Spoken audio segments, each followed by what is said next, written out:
Hi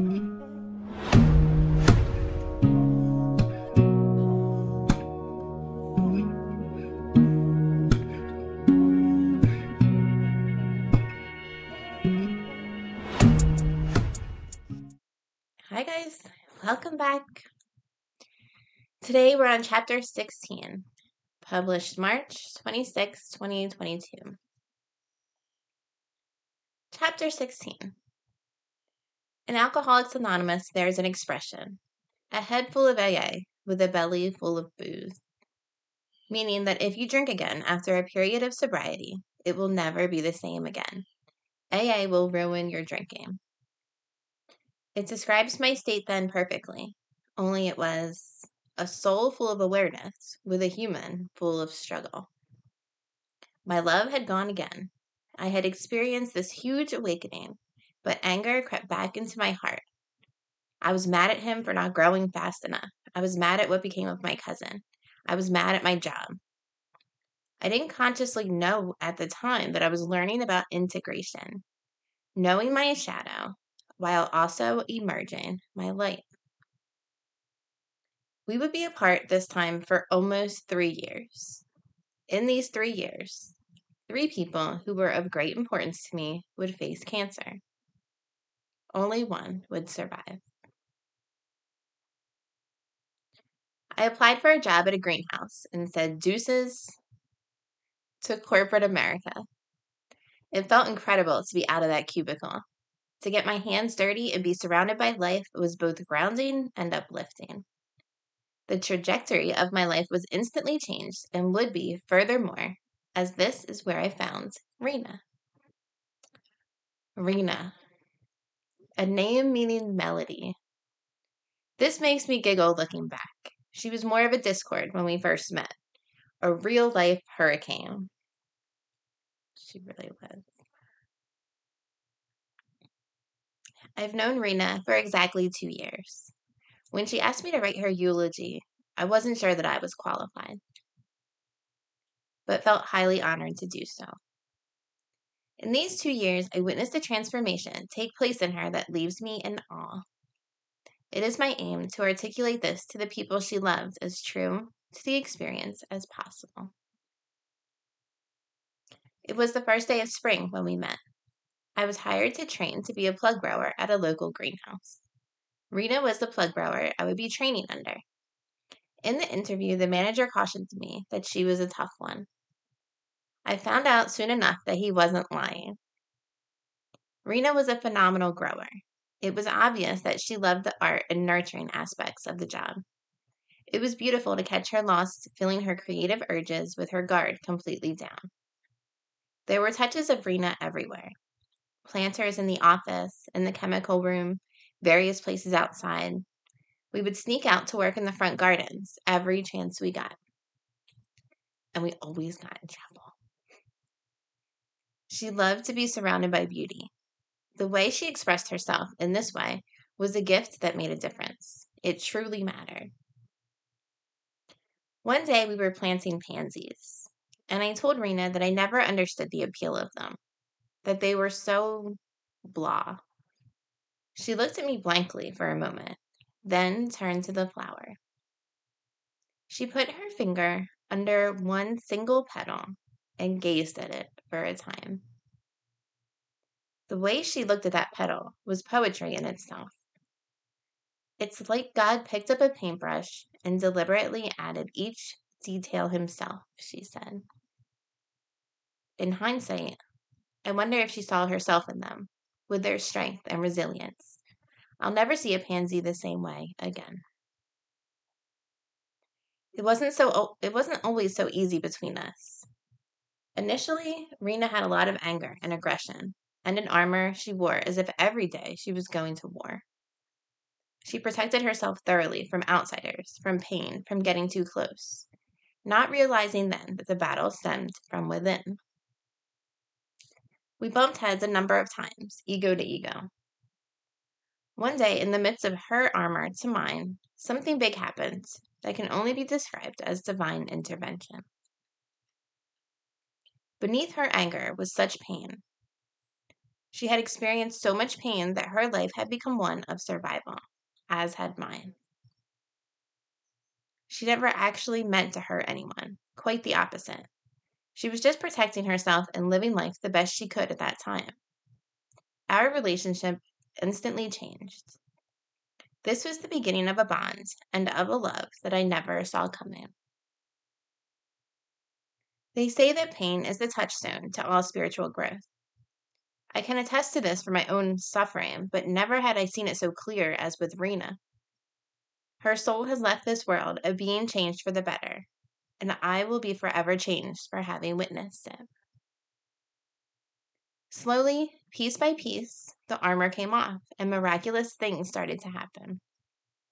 She truly blossomed. There was a new lightness in her step, having been able to shed so much that didn't serve her anymore. Not that she didn't still have regrets that hurt, but that she was willing to make right all her wrongs.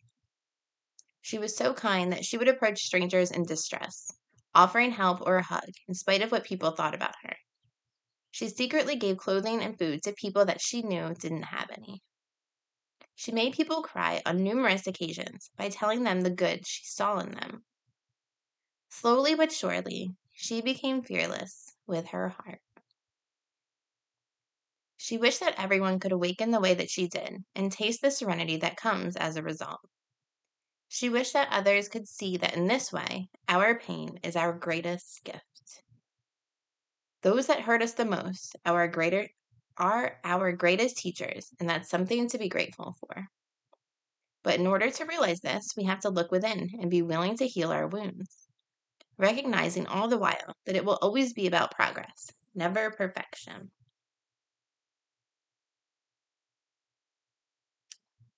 Rena had recently developed an affinity for the tree of life and its symbolism.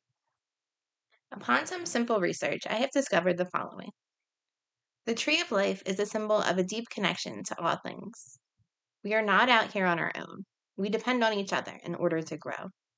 It is a symbol of family.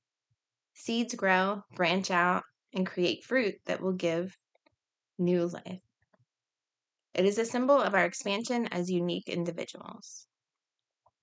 Flexible trees are able to withstand the greatest of storms. Rena expressed to me that all she ever really wanted in life was an end to her suffering, physical, mental, emotional. She had a longing for peace that was palpable. And in the end, she chose love, and so she was able to stand in peaceful waters. Her favorite saying. One of the last conversations I had with Rena, she told me the following. I just want people to see the good in their lives. I want everyone to be happy. I want them to see the world through different eyes. Realize that you don't have to be mean to each other to find what you're looking for. And in a separate text conversation. Hopefully, I have spread some light and enough love to soften the hearts of other people, to give hope and encouragement, to try to be kinder to each other and make the world a better place. Through and through, she did just that, and I'm so thankful to have known her.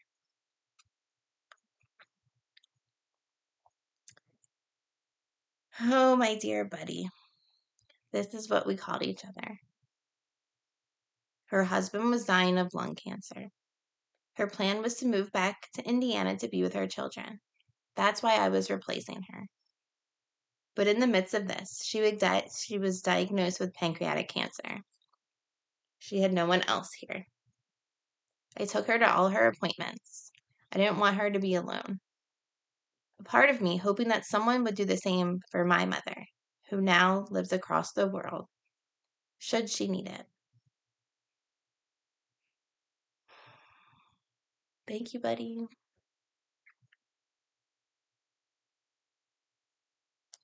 Chapter 16.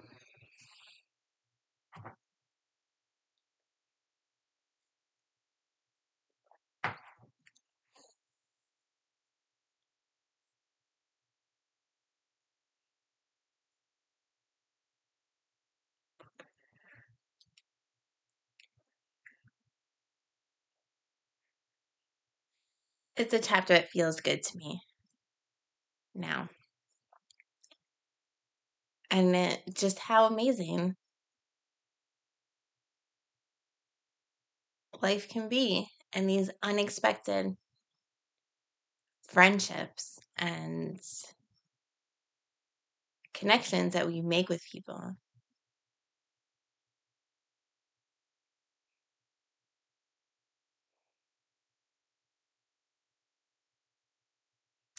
And how important it is to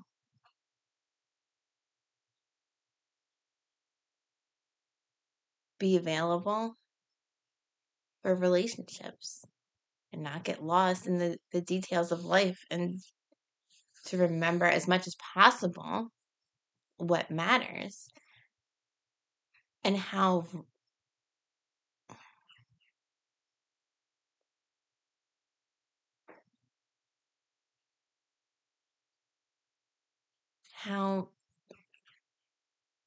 being present with another person,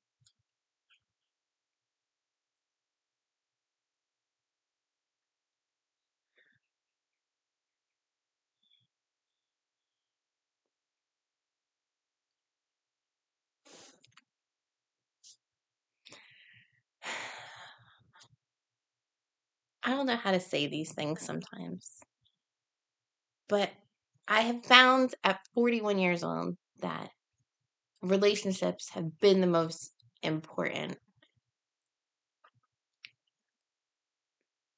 aspects of my life. The bonds I've created with people, the ways that people have helped me, and how in turn I can help others, and how amazing that is. Like,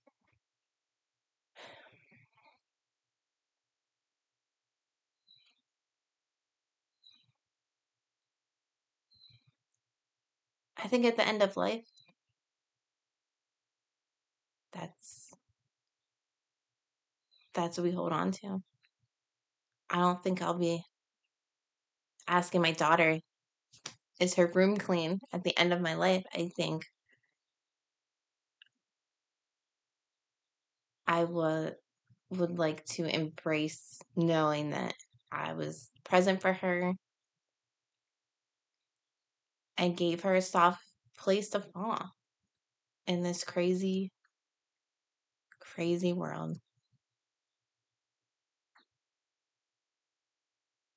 I don't know if I made any sense today. I'm feeling a little dreamy. It's kind of rainy and kind of cloudy, and I'm just thankful. I'm glad that I met Rena,